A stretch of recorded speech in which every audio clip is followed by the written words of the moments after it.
Hello everyone, this is Pooja Sharma from Pooja Sharma classes. उम्मीद करती हूँ आप सब अच्छे होंगे और आपके माता पिता भी स्वस्थ होंगे। तो हम डिस्कस कर रहे थे मैथ में संख्या पद्धति। संख्या पद्धति में आज हम डिस्कस करेंगे स्थानीय मान, जातीय मान और उनका अंतर निकालना, आरोही क्रम, अवरोही क्रम और इकाई अंक निकालना। यहाँ से आपका एक क्वेश्चन बनेगा तो आपको क्लियर होना चाहिए। चलिए स्टार्ट करते हैं। स्थानीय मान समझते हैं। स्थानीय मान क्या होता है? किसी संख्या में किसी अंक का वह मान जो उसके स्थान विशेष की स्थिति के अनुसार बदलता रहता है, स्थानीय मान कहलाता है।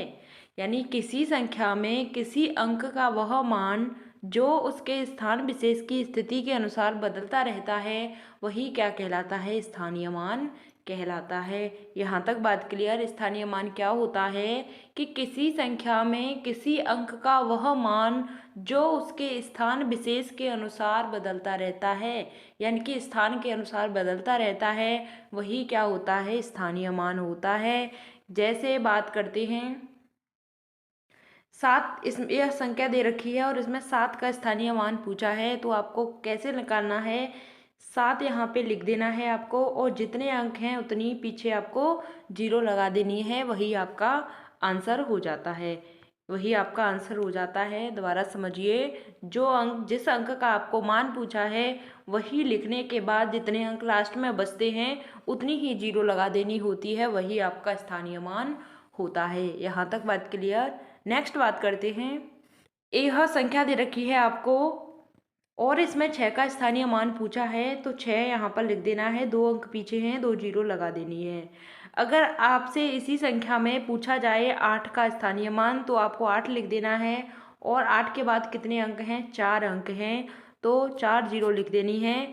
यानी कि स्थान विशेष के अनुसार परिवर्तन होता है, वही हमारा क्या होता है? स्थानीय मान होता है। यहाँ तक बात क्लियर। अगर कोई कन्फ्यूजन होती है तो हमें बताना। नेक्स्ट बात करते हैं जातीय मान की। जातीय मान क्या होता है? स्थानीय मान वह होता था जिसमें स्थान विशेष के अनुसार परिवर्तन हो जाता है, लेकिन जातीय मान में ऐसा नहीं होता है, इसमें परिवर्तन नहीं होता है। जातीय मान का मतलब होता है जो संख्या दे रखी है वही उसका आंसर होता है। यानी जिसका आपको जातीय मान पूछा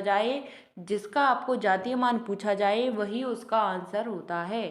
किसी अंक का जातीय मान किसी संख्या में उसके स्थान पर निर्भर नहीं करता है, उस अंक का वास्तविक मान होता है, उसे ही जातीय मान कहते हैं। यानी कि जातीय मान वह होता है किसी पर डिपेंड नहीं होता है, वह खुद का ही जो जिसका मान पूछा है वही उसका वास्तविक मान होता है, यही जातीय मान कहलाता है। जातीय मान को ही हम क्या कहते हैं? अंकित मान कहते हैं। नेक्स्ट बात करते हैं कैसे निकालते हैं जातीय मान, समझते हैं। संख्या दे रखी है आपको इतनी और इसमें 7 का जातीय मान पूछा गया है, तो आपको 7 का जातीय मान निकालना है, तो 7 का जातीय मान 7 ही होगा, यही आपका आंसर हो जाएगा। यानी कि जो संख्या दे रखी है वही उसका जातीय मान होगा। 8 का पूछा जाएगा तो 8, 9 का पूछा जाएगा तो 9। नेक्स्ट बात करते हैं। क्वेश्चन है आपका, संख्या दे रखी है, इसमें 6 का जातीय मान पूछा है, तो 6 का जातीय मान पूछा है तो 6 होगा। और स्थानीय मान में क्या था? 6 का पूछा गया था, 2 अंक पीछे थे तो 2 0 लगा देते थे, तो इसमें स्थान विशेष के अनुसार इसका परिवर्तन हो जाता है, स्थानीय मान कहलाता है। और जिसमें परिवर्तन नहीं होता है, जिसका मान ज्यों का त्यों रहता है, वही क्या होता है? जातीय मान होता है।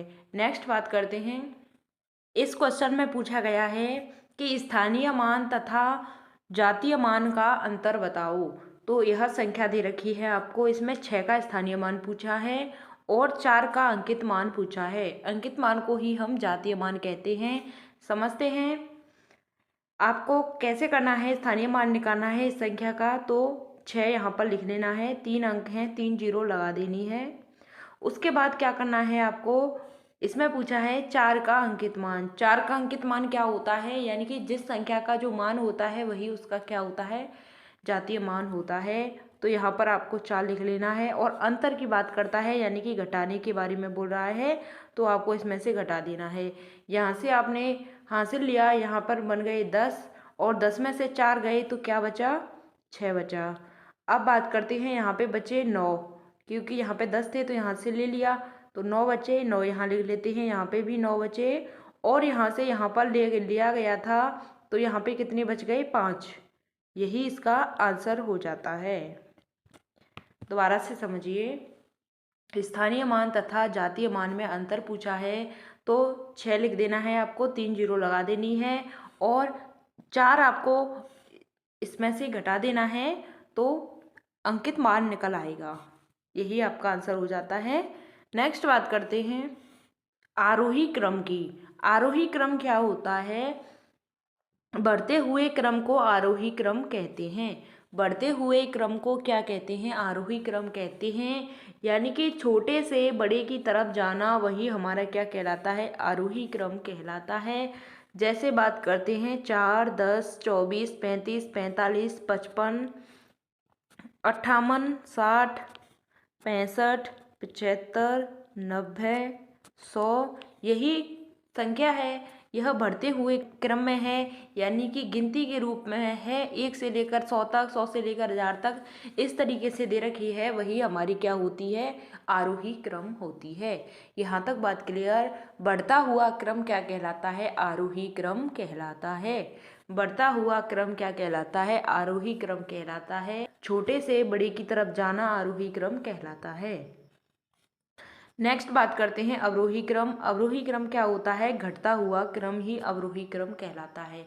बढ़ता हुआ क्रम आरोही क्रम कहलाता था, लेकिन अवरोही क्रम घटता हुआ क्रम होता है। जैसे बात करते हैं 90, 65, 55, 44, 33, 22, 11, तो यह क्या हो गया? घट रहा है क्रम, तो क्या बनता जा रहा है? यह बन गया आपका अवरोही क्रम। क्या होगा आपका? अवरोही क्रम होगा। घटता हुआ क्रम क्या होता है? अवरोही क्रम होता है। यहाँ तक बात क्लियर? चलिए नेक्स्ट बात करते हैं इकाई अंक की। इकाई अंक क्या होता है? इकाई अंक कैसे निकालते हैं, समझते हैं। इकाई अंक का मतलब होता है, जैसे बात करते हैं 524, तो इसमें इकाई क्या है? 4 है। 538, 42, इसमें इकाई अंक क्या है? 2 है। अब बात करते हैं 528, 24, इसमें इकाई अंक क्या है? 4 है। 636, 45, इसमें इकाई अंक क्या है? 5 है। इस तरीके से आपको पता चलेगा इकाई अंक क्या होता है। जो लास्ट वाला होता है वही क्या होती है? आपकी इकाई होती है, वही आपका इकाई अंक कहलाता है, यूनिट डिजिट कहलाता है। चलिए अब समझते हैं इसे कैसे निकालते हैं। तो बात करते हैं, आपको दे रखी है संख्या जैसे 556 इंटू 938, तो इसमें निकालना है आपको इकाई अंक। अब आपको क्या करना है, इसको और इसको गुणा करेंगे तो आपको बहुत ज़्यादा समय लग जाएगा। आपको इकाई अंक पूछा है तो आपको इतना नहीं करना है। आपको क्या करना है कि यह 6 ले लेना है, और यहाँ पे 8 है आपका, 8 यह ले लेना है। 6 इंटू 8 इसे कर देना है, तो आपका क्या आ जाएगा? 48। तो इसमें इकाई अंक क्या है आपका? 8। यहाँ तक बात क्लियर? इसमें इकाई अंक आपका क्या बन गया? 8 बन गया। इसी तरीके से आपको इकाई अंक निकालना है। यहाँ तक बात क्लियर? नेक्स्ट क्वेश्चन की बात करते हैं, जैसे 938, 845, 384,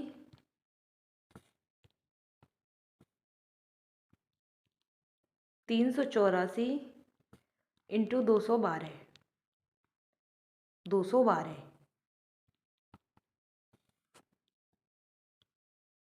तो इसमें इकाई अंक निकालना है। तो इसमें इस संख्या में से ले लेना है 8, इसमें से ले लेना है आपको 5 लास्ट वाला, इस संख्या में से आपको 4 ले लेना है, और इस संख्या में से आपको 2 ले लेना है। अब इसका आप गुणा कर देंगे तो क्या आएगा? कीजिए, 8 8 पंजे कितना होता है? 40 होता है। 40 का गुणा आप 4 में करेंगे तो क्या हो जाएगा? 40 गुणा 4 करेंगे, 4 चौके 16, यानी 160 हो जाएगा। और 160 का गुणा आप 2 में करेंगे तो क्या हो जाएगा? 160 का गुणा 2 में करते हैं तो क्या आता है?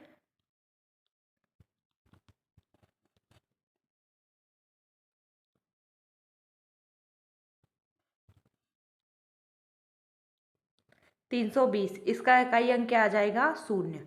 इसका इकाई अंक क्या आ जाएगा? शून्य आएगा। यहाँ तक बात क्लियर? चलिए,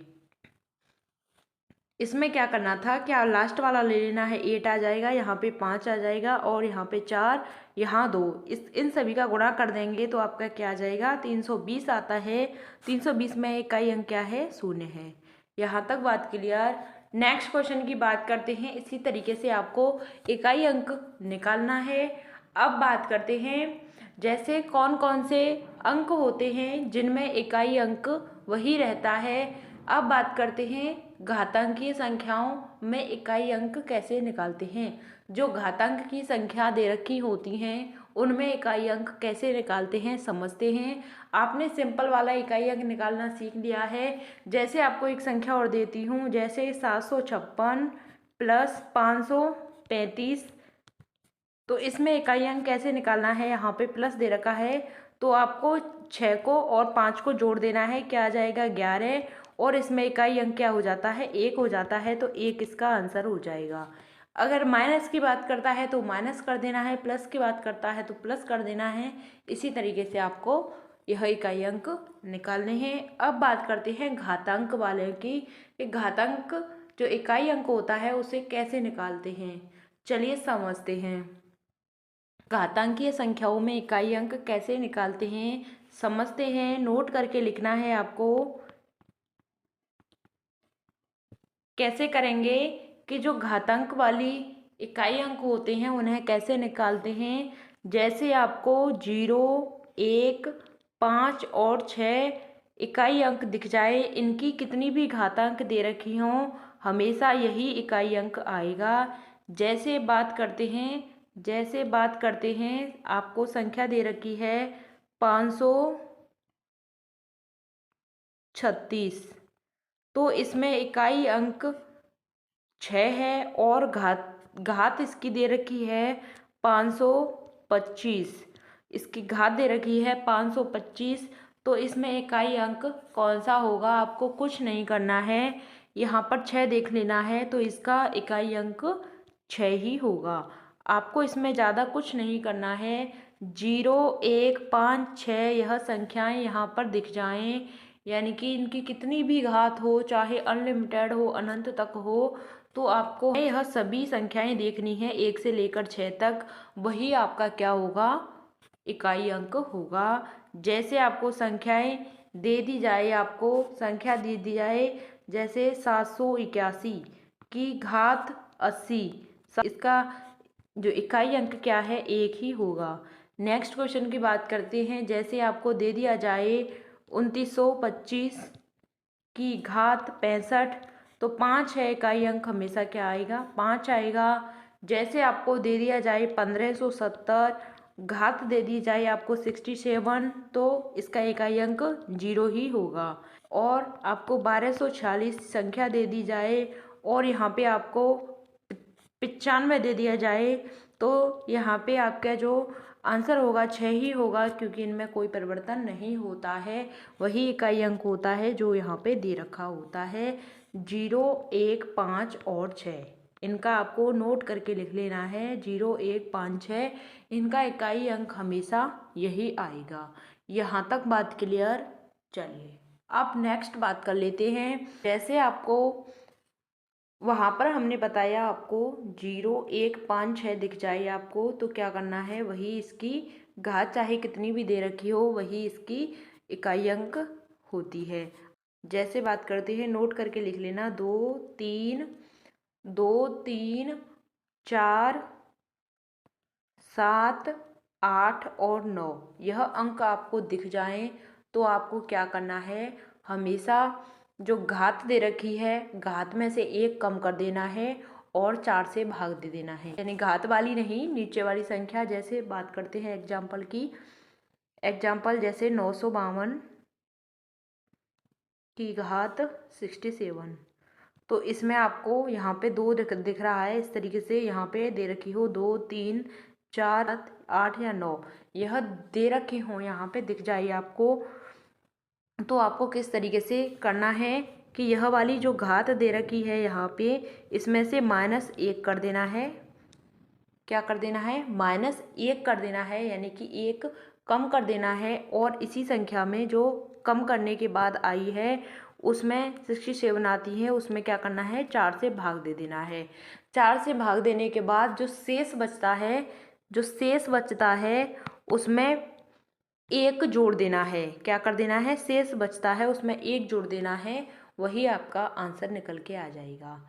तो चलिए समझते हैं कौन कौन सी संख्या होती हैं। आपको एक याद करके रख लेनी है, 0, 1, 5, 6 यह हो तो यही इसका आंसर है। इसके बाद वाली कोई भी हो तो वह उसमें क्या करना है कि आपको घात में से 1 कम कर देना है, 4 से भाग दे देना है और शेष में 1 जोड़ देना है। चलिए समझते हैं।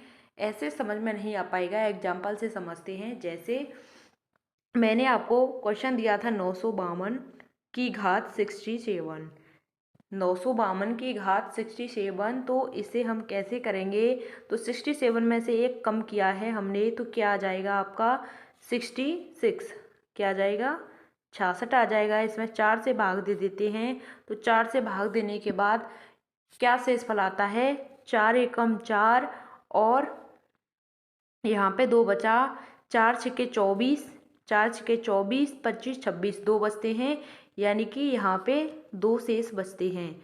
क्या बचते हैं, 2 शेष बचते हैं। तो इसमें +1 करना है, 2 में +1 करना है, तो क्या आ गया, 3 आ गया। यहाँ पे क्या आ गया, 3 आ गया। यहाँ तक बात क्लियर। आपको यह संख्या दे रखी है, इसमें -1 करना है। इसके बाद आपको यहाँ पे लिख लेना है, -1 करने के बाद यहाँ पे 4 से भाग दे देना है। 4 से भाग देने के बाद जो भी शेष बचता है उसमें +1 कर देना है, 1 जोड़ देना है। जो भी शेष बच रहा है आपका उसमें 1 जोड़ देना है। यहाँ तक बात क्लियर। देखिए दोबारा से समझिए एक बार, 67 दे रखा है आपका घात में, यहाँ तक बात क्लियर। तो आपको क्या करना है, इसमें -1 कर देना है। क्या करना है, -1 कर देना है। यहाँ पे -1 करने के बाद संख्या लिख लेनी है, उसमें 4 से भाग दे देना है। 4 से भाग देने के बाद शेषफल जितना बचता है, यानी कि इसमें भाग देने के बाद 2 शेष बचा, तो उसमें 2 शेष बचने के बाद में 1 जोड़ दिया, तो यहाँ पे कितने हो गए, 3। अब यहाँ पे जो संख्या दे रखी है 2 संख्या दे रखी है, इसकी घात कितनी हो गई, 3 हो गई। तो 2 का गुणा हम 3 बार करेंगे, 2 का गुणा हम 3 बार करेंगे, और जिसे गुणा करने के बाद में आंसर आएगा वही हमारा उसका इकाई अंक होगा। यानी कि 2 दूनी 4 और 4 दूनी 8, इसका 8 इकाई अंक होगा। क्या होगा, इसका 8 इकाई अंक होगा। यहाँ तक बात क्लियर। नेक्स्ट क्वेश्चन आता है, बात करते हैं इसी में, नेक्स्ट की बात करते हैं। जैसे आपको 2113 आपको संख्या दे रखी है, 2113 आपको संख्या दे रखी है, इसकी घात दे रखी है आपको 110। अब बात करते हैं, इसमें 110 इसकी घात दे रखी है, तो इसे कैसे सॉल्व करेंगे। इसमें -1 करना पड़ेगा, यानी कि 109 भाग दे देना है 109 में 4 का, तो 4 का भाग दीजिए 109 में। 109 में 4 का भाग देने के बाद क्या आता है आपका, इसमें भाग कीजिए, 4 एकम 4, 4 दूनी 8, यानी कि 4 दूनी 8 हो गया, और 2 बचा यहाँ पे, तो यहाँ पे 29 हो जाता है। यानी कि 2 बचता है तो इसे यहाँ पे आगे लगा लेते हैं, 29 बचता है। 4 छक्के 24, 4 सत्ते 28, तो कितना बचा, 28 के बाद यहाँ पे 29 था तो 1 बचा, यानी कि यहाँ पे क्या बच गया आपका, 1 शेष बच गया। क्या बच गया, 1 शेष बच गया। हमने इसमें से 110 में से 1 को माइनस किया, 109 हो गए, 4 से भाग कर दिया तो शेष हमारा 1 बच गया। शेषफल 1 बच गया, तो इसमें 1 हमको जोड़ना है, तो क्या बन गया, 2 बन गया। 1 हमको जोड़ना है तो क्या बन गया, 2 बन गया। यहाँ तक बात क्लियर। अब यह संख्या ले लेनी है जो लास्ट वाली थी 3, और 2 हमारा इसकी क्या हो जाती है, घात हो जाती है। 3 का गुणा 2 बार करना है, 3 गुणा 3, तो इसका आंसर आ जाएगा 3 त्रिका 9। इसका इकाई अंक क्या होगा, 9 होगा। इसी तरीके से आपको सभी एग्जाम्पल्स को कर लेना है, यानी कि बहुत सारे क्वेश्चंस होते हैं अपने प्रीवियस ईयर क्वेश्चन पेपर्स में से, कर लेना, तो उसी तरीके से आपको करना है।